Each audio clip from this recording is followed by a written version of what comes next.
تو کل انہوں نے ایک وہ جو جج ہے منہاج صاحب ان کو ڈیزگنیٹ کر دیا تھا، لیکن میں چاہ رہی ہوں کہ دیکھیں ججز کے ساتھ مجھے اصل میں اب بہت ترس آ رہا ہے۔ آپ روز کی ذلالت، ایک پولیس والا بھی ان کے ذلیل کر رہا ہے، چیف جسٹس کے 3 رکنی بینچ کو ذلیل کر رہے ہیں۔ میں آپ کو بتا دوں ہم جیل کے باہر جب کھڑے ہوتے ہیں تو اصل میں ہمارے سے بھی غلطی ہو رہی ہے، ہم یہ ریئلائز ہی نہیں کر رہے کہ یہ ججز کے اوپر کتنا پریشر ہوگا۔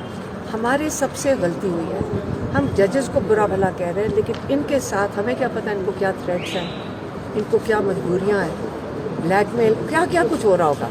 کوئی نارمل انسان اپنی اتنی تذلیل نہیں کراتا، ایک اپنے ادارے کی نہیں کرواتا، اپنی ایک کرسی کی نہیں کرواتا، کیونکہ جو ایک جج ہوتا ہے وہ یہ کرسی لیتا ہے، باقی یہ کرسی کوئی اسٹیٹس سمبل نہیں ہے، یہ انصاف دینے کی ایک بہت بڑی ذمہ داری ہے۔ یہ ایک وہ والی جگہ ہے جب یہ آ کے قاضی بیٹھتا ہے اس کرسی پہ تو اللہ کو کہتا ہے یا اللہ مجھے انصاف دینے کے لیے وہ دعا کرتا ہے کہ میں انسانوں کو انصاف دے سکوں، کیونکہ اللہ کا اس کے اوپر پکڑ بڑی سخت ہوئے گی اگر اس نے انصاف ایمانداری سے نہ دیا۔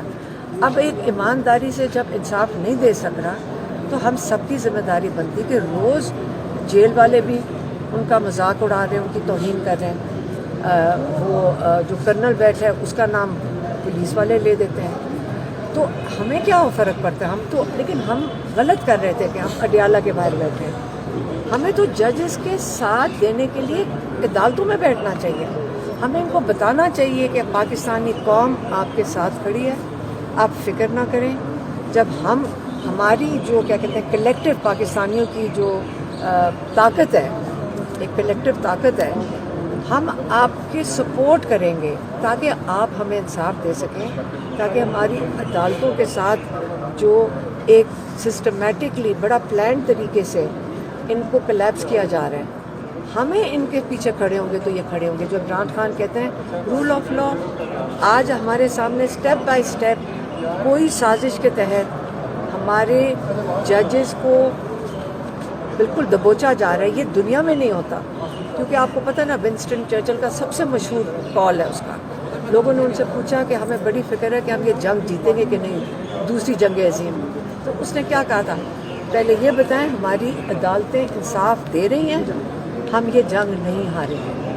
عدالتوں کی بات کی تھی، تو جب تک ہماری عدالتیں اگر انصاف دیں گی تو ہمیں پھر کسی ہندوستان کی بھی فکر نہیں ہے۔ لیکن آج ہمیں اپنے ججز کو سپورٹ کرنا ہے، ہمیں ان کے ساتھ کھڑے ہونا ہے اور ہمیں ان کو پروٹیکٹ کرنا ہے۔ ہمیں کیا پتہ، اگر یہ ہمیں بتائیں کہ ان کے ساتھ کیا ظلم ہو رہا ہے تو ہم ان کو اور پروٹیکٹ کریں گے، لیکن ہم ان کے لیے کیمپین چلائیں گے ان کی حفاظت کے۔ اچھا میم، تو ایک تو یہ بتا دیں آپ کے پاس اور کوئی ہم یہاں کوئی جنگ تو نہیں لڑنے جا رہے، ہم تو عدالت میں آئے ہیں۔ آپ ایسے بات کرتے ہیں کہ پیچھے پتہ نہیں ہمیں یہاں جنگ لڑنی ہے کورٹ میں، جنگ تو نہیں لڑ رہے۔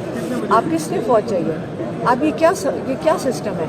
ہم اگر اکیلے بھی آئیں نا ایک عدالت میں، ایک اکیلا انسان باہر سے اٹھ کے آئے عدالت کے اندر، وہ انصاف مانگنے آتا ہے تو اس کو انصاف ملنا چاہیے۔ آپ کہتے ہیں کہ پیچھے 200 بندہ کھڑا ہو، کیوں؟ جج کے صاحب کے سامنے جائیں گے، انصاف مانگیں گے، اور یہ ان کی یہی عدالتوں کا کام ہوتا ہے۔ اگر نہیں مل رہا تو یہی میں نے کہا کہ اگر ججز کی کوئی مجبوری، ہم ان کے ساتھ کھڑے ہوں گے اور ان کے لیے کیمپین کریں گے۔ آتش نیوز پاکستان کے سب سے بڑے نیوز نیٹ ورک کا حصہ بننے کا سنہری موقع، ملک بھر سے درج ذیل آسامیوں کی ضرورت ہے۔ Bureau chief, deputy bureau chief, video editor, city reporter, تحصیل reporter, district reporter, crime reporter, press reporter, نمائندہ، نامہ نگار۔ Chief executive Syed Jamshed Bukhari. مزید معلومات کے لیے ان نمبرز پر رابطہ کریں۔